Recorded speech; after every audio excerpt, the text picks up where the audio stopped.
മദ്രസ പ്രസ്ഥാനത്തേക്ക് തിരിയുന്നത്. അങ്ങനെ വിദ്യാഭ്യാസം ഉണ്ടാക്കുന്നു, മദ്രസകൾ ഉണ്ടാക്കുന്നു. ഓരോ കവലകളിൽ ചെന്നുകൊണ്ട് ഓരോ ഗ്രാമങ്ങളിലും നമ്മുടെ പണ്ഡിതന്മാര് വാഹന സൗകര്യമില്ലാതെ ബഹുമാനപ്പെട്ട മുസ്ലിയാരെ പോലെയുള്ള വ്യക്തിത്വങ്ങൾ നാടുകളിലെല്ലാം കയറിയിറങ്ങി അവിടെയെല്ലാം മദ്രസകൾ ഉണ്ടാക്കുന്ന ഒരു പ്രവൃത്തിയിലേക്ക് അവരിറങ്ങിയത് ആ സമയത്താണ്. അങ്ങനെ ആ മദ്രസ പ്രസ്ഥാനം ഉയർന്നു ജനങ്ങൾ നെഞ്ചേറ്റി അത് ആ പ്രസ്ഥാനം വളരെ ഭംഗിയായി നടന്നു.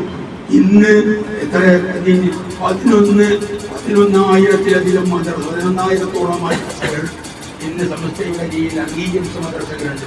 കുറേ മദ്രസകൾ സമസ്തയുടെ കീഴിൽ അല്ലാതെ വേറെ സംഘടനകളുടെ കീഴിലും ഇവിടെ പ്രവർത്തിച്ചു കൊണ്ടിരിക്കുന്നില്ല. ഈ പ്രസ്ഥാനങ്ങളൊക്കെ തുടങ്ങിയത് ഈ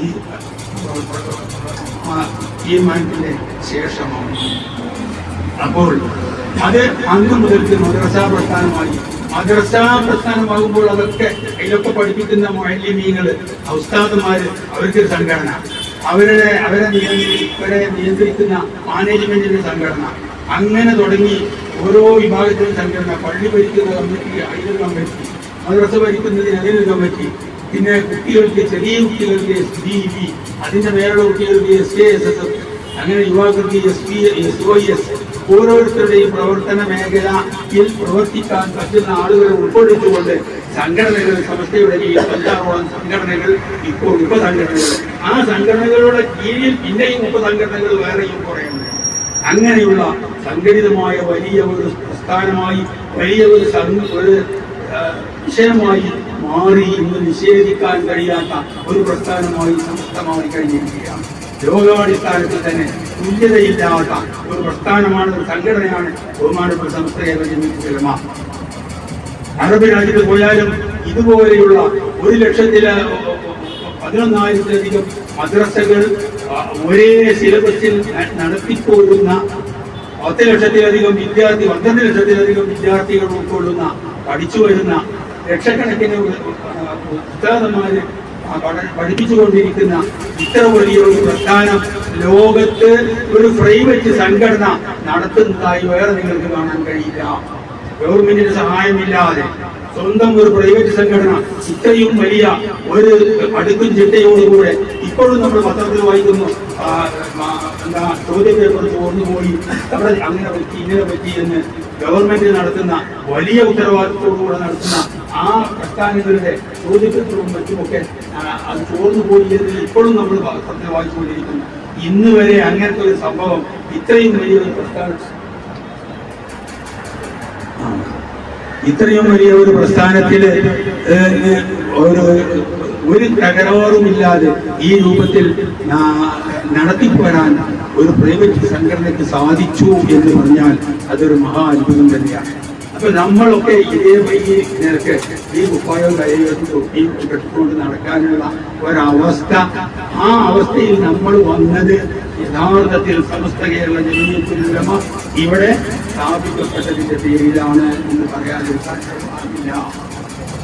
നമ്മൾ ഈ കോലത്തിലാക്കിയത് ബഹുമാനപ്പെട്ട സമസ്തയാണ്. ഓരോരുത്തരും നമുക്ക് സമസ്തയോട് കടപ്പാടുള്ളവരാണ്. ആ സമസ്തയാണ് നമ്മെ ഈ നേർവഴിക്ക് തിരിച്ചത്. ഇത് നാം വളരെ ഗൗരവത്തോടു കൂടെ മനസ്സിലാക്കണം. ഏത് പ്രതിസന്ധി ഘട്ടത്തിൽ ഇവിടെ സൂചിപ്പിക്കപ്പെട്ടു, സമസ്ത രൂപീകരിച്ച സമയത്ത് അന്നുണ്ടായിരുന്ന സുന്നികൾക്കുണ്ടായ ഒരു പ്രസ്ഥാനം ഞാൻ നിങ്ങളെ കേൾപ്പിച്ചല്ലോ. 921 കാലഘട്ടത്തിൽ പിന്നീട് ഇവിടെ ഒരു പ്രശ്നം ഉണ്ടായത്, ഒരു ചെറിയൊരു പ്രശ്നം അതിന്റെ ഇടയിൽ ഉണ്ടായിട്ടുണ്ട്.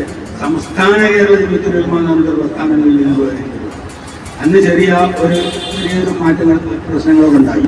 അതും കഴിഞ്ഞ് പിന്നീട് 1989 APEK എന്നാണ് 2 വിഭാഗമായി.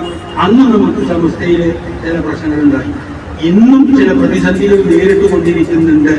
ഈ സമയത്ത് എനിക്ക് നിങ്ങളോട് പറയുവാനുള്ളത്, ഏത് പ്രസ്ഥാനമാകട്ടെ, ഏത് പ്രതിസന്ധിയാവട്ടെ, ഇവിടെ ഹക്കിന്റെ മേൽ നിലനിന്ന് പോരുന്ന പ്രസ്ഥാനം സമസ്ത കേരള ജമിഅത്തുൽ ഉലമ മാത്രമാണ് എന്നതിന് കൂടുതൽ തെളിവിന് ആവശ്യമില്ല. ഞാൻ പറഞ്ഞു, ഇവിടെ സമസ്ത കേരള ജമിഅത്തുൽ ഉലമ രൂപീകരിച്ചത് സുന്നത്ത് ജമാഅത്തിന്റെ ആദർശം. എന്താ ഈ സുന്നത്ത് ജമാഅത്ത് എന്ന് പറയുന്നത്? ബഹുമാനപ്പെട്ട നബി കരീം സല്ലല്ലാഹു അലൈഹി വസല്ലം എന്ന് പറഞ്ഞ് മതിയാക്കിയിട്ടില്ല. നബി സല്ലല്ലാഹു അലൈഹി വസല്ലം പറഞ്ഞു, എന്റെ മുമ്പുള്ള ആളുകൾ 72 വിഭാഗമായി പിളർന്നു, എന്നാൽ എന്റെ സമുദായം 73 വിഭാഗമായി പിളരും. അത് ഒരു വിഭാഗം മാത്രമാണ് ഹക്കിന്റെ പേരിലുള്ളത്, 72 വിഭാഗവും പിഴച്ചവരാണ് എന്ന് പറയുമ്പോൾ അവിടെയുള്ള സഹാബത്ത് ചോദിച്ചു, ഏതാണ് ആ വിഭാഗം, ഹക്കിന്റെ പേരിലുള്ള വിഭാഗം ഏതാണ് എന്ന് ചോദിച്ചപ്പോൾ നബി സല്ലല്ലാഹു അലൈഹി വസല്ലം പറഞ്ഞത് ഞാൻ നിലകൊള്ളുന്ന പ്രസ്ഥാനം എന്ന് പറഞ്ഞ് മതിയാക്കിയില്ല. ഞാൻ ഏത് പ്രസ്ഥാനമാണോ നമുക്ക് കൊണ്ടുവന്നത് ആ പ്രസ്ഥാനം എന്ന് പറഞ്ഞ് മതിയാക്കിയില്ല.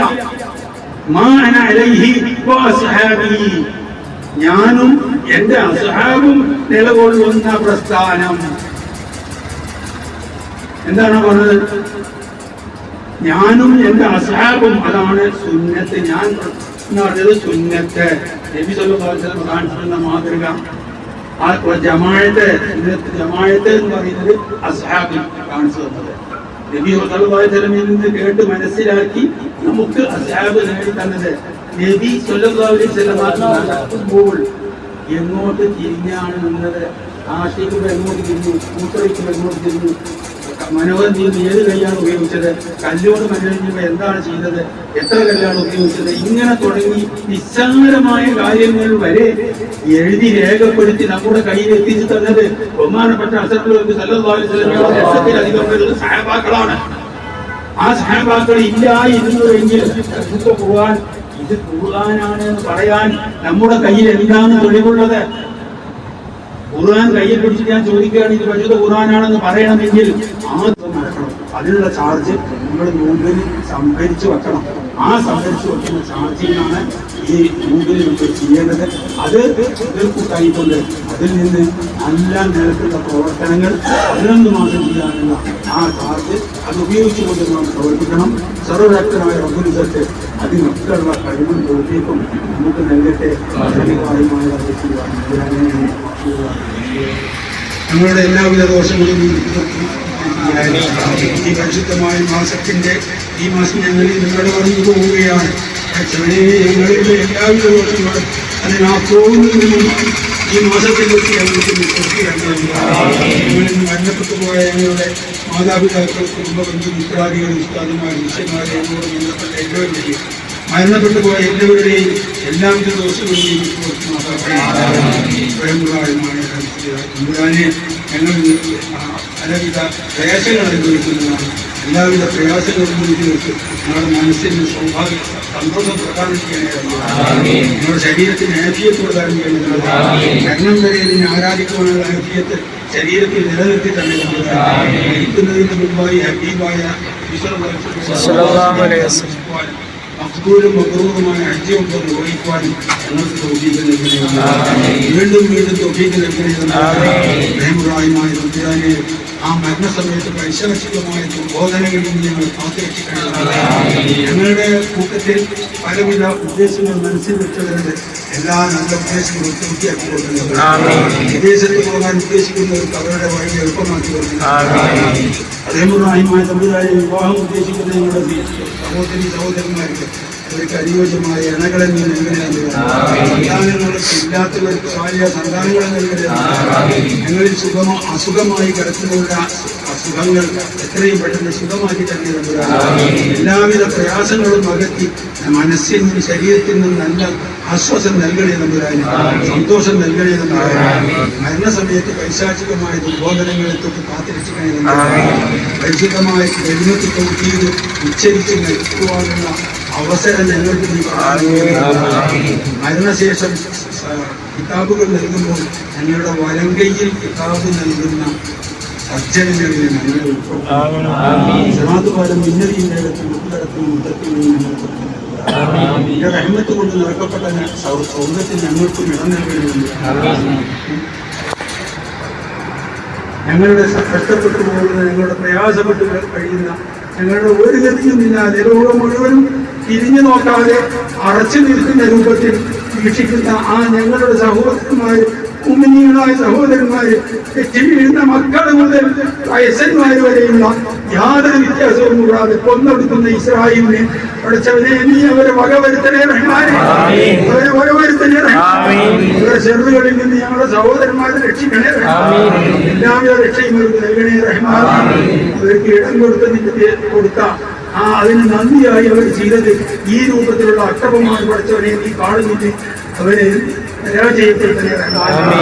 എല്ലാവിധ ബുദ്ധിമുട്ടുകളിൽ നിന്നും പലസ്തീനികളെ രക്ഷിക്കണേ റഹ്മാനെ. ലോകത്തുള്ള എല്ലാ മുന്നിലും കൊടുക്കണേ റഹ്മാനെ. പലസ്തീനുകൾക്ക് പ്രത്യേകം നീ കരുണ നൽകണേ റഹ്മാനെ. ഇനിയെങ്കിലും അവരുടെ കൊലപാതകം നിർത്തണേ തമ്പുരാനെ. അതിനുള്ള തൗഫീഖ് അവർക്ക് നീ കൊടുക്കണേ തമ്പുരാനെ.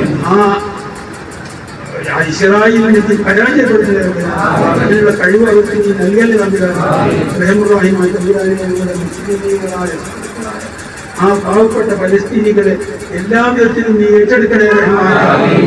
റഹ്മാനുറഹീമായ തമ്പുരാനെ, അവസാനമായി ഞങ്ങൾ മരണസഭയെ പൂർണ്ണമായി എഴുതിക്കൊണ്ടിരിക്കുന്ന സജ്ജനങ്ങളിൽ നിങ്ങൾ